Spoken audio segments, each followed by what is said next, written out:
This is the beginning of Johann Sebastian Bach's Giga from the second partita for violin solo, the famous D minor partita containing the chaconne. Violinists are very fortunate to have the autographed manuscript. Additionally, there is this copy made by Anna Magdalena Bach.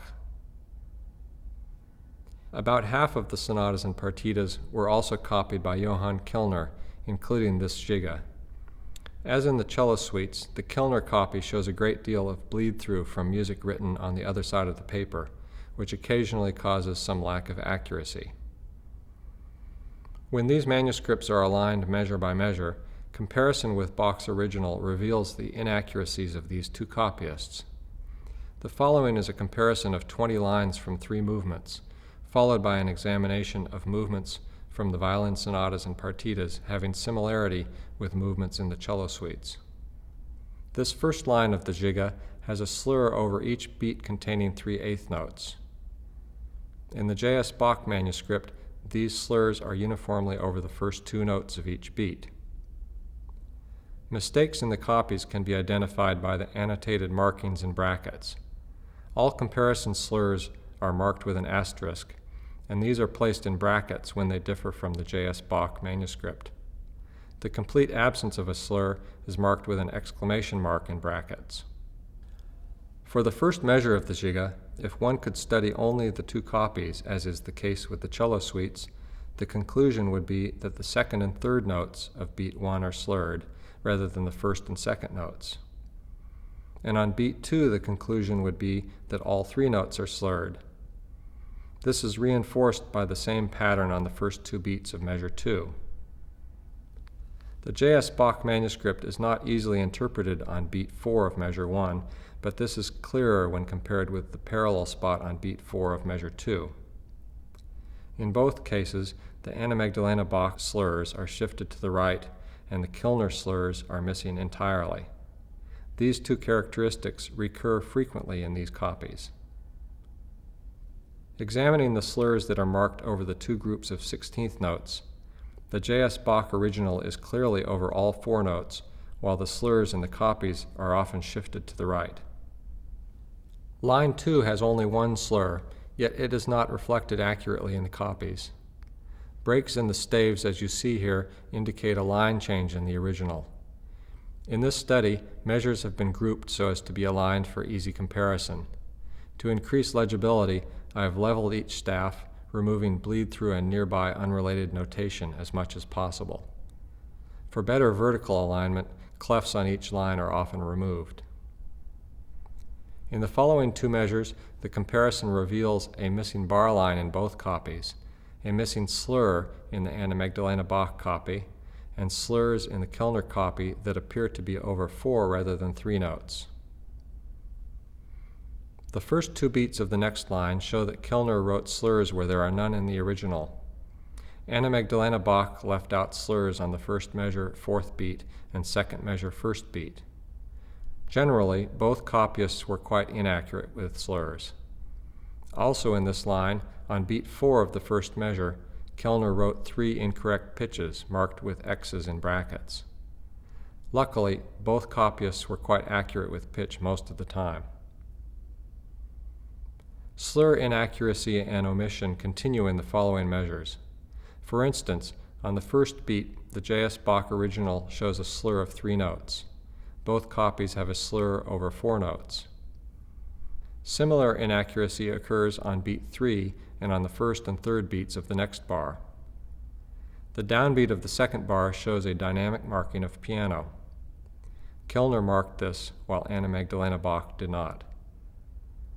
The following measure continues the use of dynamic markings with a forte on the first beat.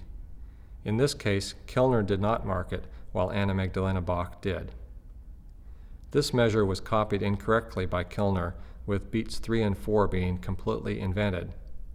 In the following 2/4 bar, he then copied the previous 2 beats correctly, although slurs continued to be inaccurate and missing in both his copy and that of Anna Magdalena Bach.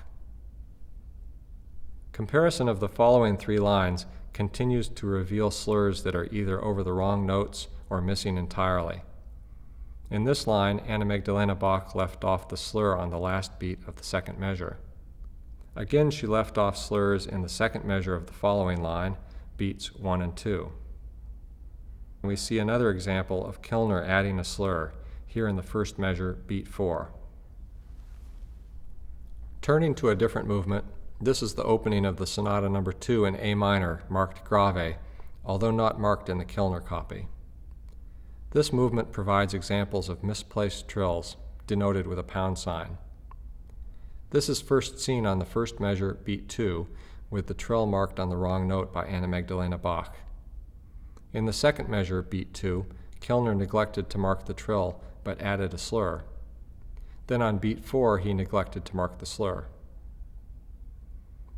In the following two measures, the long slurs of both copies tend to start 2 notes late. Kellner again left out several of the slurs, as well as the trill on the first measure, beat 4, marked with the pound sign. In the next line, Kellner continued to leave slurs out, yet added a trill on the last beat of the second measure. This is a cadential trill in C major, but most violinists do not play it since it is not in J.S. Bach's autograph manuscript. Also in this line, Anna Magdalena Bach missed the rhythmic notation of the second measure, second beat. Points of rhythmic disagreement are marked in my annotations with a null sign. In the following measure, Kellner missed the length of the lower note on beat 3, while Anna Magdalena Bach omitted the sharp on the low G on beat 4. In the following line, the first measure shows more slur inaccuracy and omission in Kellner's copy, while in the second measure both copyists failed to mark either of the two slurs. More slur inaccuracy continues in the Kellner copy in the next line, with slurs ending a note early and the last slur omitted. The rhythm of the last beat is not correct in the Kellner copy. The third movement in this comparison is the first minuet from Partita No. 3 in E major. Kellner left out slurs in measures 2 and 5, while the slur in measure 5 of the Anna Magdalena Bach copy is shifted to the right.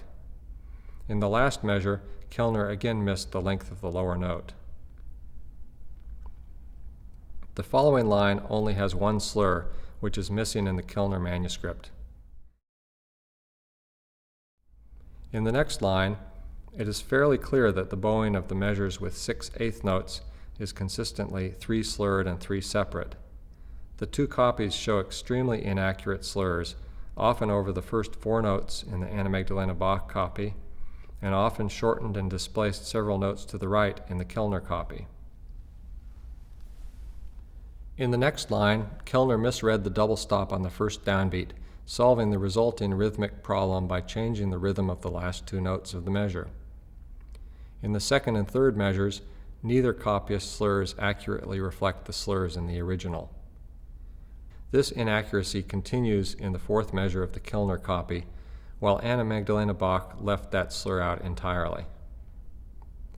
In the last measures of the movement, Anna Magdalena Bach's slurs are surprisingly accurate, while the Kellner copy has both inaccuracies and a missing slur.